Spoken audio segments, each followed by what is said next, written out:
Hello everyone. I'm here on location at the Castillo de San Marcos in downtown St. Augustine, Florida. The Castillo is the oldest masonry fort in the continental United States, with construction beginning in 1672. The fort is made of coquina, a sedimentary rock composed of compressed shells and marine organisms. It is one of only two such structures in the world made with coquina. The fort has survived multiple cannon attacks with little damage. It is truly amazing. I am here because this fort has unique ties to the American Revolution. Over 60 prominent men from Charleston were taken as prisoners of war and brought to this fort, including 3 signers of the Declaration of Independence. All the men were given parole if they gave their word to keep the terms. They could stay in the city limits. One of those men, Christopher Gadsden, refused and was held captive here in this fort. It is his story we will focus on today. The Castillo is constructed of coquina blocks cemented together by mortar. The stone was covered with several layers of plaster and then painted with whitewash to give it a smooth, waterproof finish. Adding dyes to the whitewash produced various colors. The gun deck was formed of poured tabby over a layer of rubble and sand. The name tabby comes from a Persian word, tabia, meaning striped. The method of pouring the mixture into wooden molds and allowing it to dry created a layered or striped look when completed. Workers broke ground for the Castillo de San Marcos on this side October 2nd, 1672. From here, the Castillo guarded all the approaches to the city by land or water. Food shortages and disease stopped work for years at a time, but by August 1695, the Castillo had all its stone battlements and wooden interior. By 1756, all the wood, rooms, and walls were solid stone. Castillo de San Marcos is North America's oldest masonry fortification. Spanish Floridians began this fortress in 1672, more than 100 years before the United States became a country. For centuries, these walls protected the people of St. Augustine, Spanish, British, and American, from natural disaster and conflict. As you explore, learn why the Castillo was located here, what it is made of, and how the people of this community struggled to survive centuries of warfare and change. The Castillo could only be constructed out of natural materials available locally. By exploring the area, the Spanish discovered everything they required. The barrier islands yielded a stone they called coquina, the Spanish word for tiny shell. A limestone made up of primarily shells bonded together with calcium and sand. Oysters and clam shells were plentiful in the area, and there was plenty of sand and fresh water. Burning the shells yielded lime, which was mixed with the sand and water to form several building materials. Gadsden was born in Charleston, South Carolina in 1724 and died in his same beloved city in August of 1805. He received a classical education in Bristol, England, and at the age of 16 began a 5-year apprenticeship in Philadelphia at the counting house of prominent merchant Thomas Lawrence. Gadsden is considered a household name in Charleston, where he built the wharf and ran several profitable businesses. He served as a militia captain and was elected to the Commons House of Assembly in 1757. He was designated a delegate to the Stamp Act Congress, and his outspoken nature and passion for liberty garnered him the nickname the Sam Adams of the South.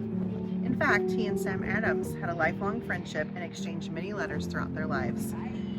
Upon his return from New York, Gadsden co-founded the Charleston Sons of Liberty and was made Lieutenant Colonel of the South Carolina Militia. He was named delegate to both the 1st and 2nd Continental Congress, but left to assume command of the South Carolina 1st Regiment of the Continental Army. In 1778, Gadsden helped draft a new state constitution, and in 1780 was elected lieutenant governor. With Governor Rutledge having fled to North Carolina during the siege of Charleston in 1780, Gadsden insisted the Continental Army remain in Charleston, declaring, "The militia were willing to live upon rice alone rather than give up the town on any terms."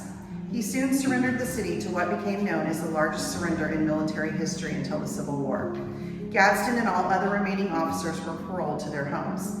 On the morning of August 27th, General Cornwallis changed surrender terms and arrested about 20 of the civil officers that were on parole. They were marched as prisoners to a ship and taken to St. Augustine, Florida. When they arrived, Governor Tonin offered the freedom of the town if they would give their parole. Most accepted, but Gadsden refused, claiming the British had already violated one parole and he would not give his word to a false system. When threatened with true imprisonment, Gadsden recoiled, "Prepare it then, I will give no parole, so help me God." You might recognize his name as the designer of the Gadsden or Don't Tread on Me flag seen here. The rattlesnake first made its appearance in one of the first political cartoons to appear in the United States. In May of 1754, the Pennsylvania Gazette publisher Benjamin Franklin printed the famous rattlesnake in 8 pieces with join or die written underneath. The image was meant to show the colonies that their strength was in remaining unified as one body.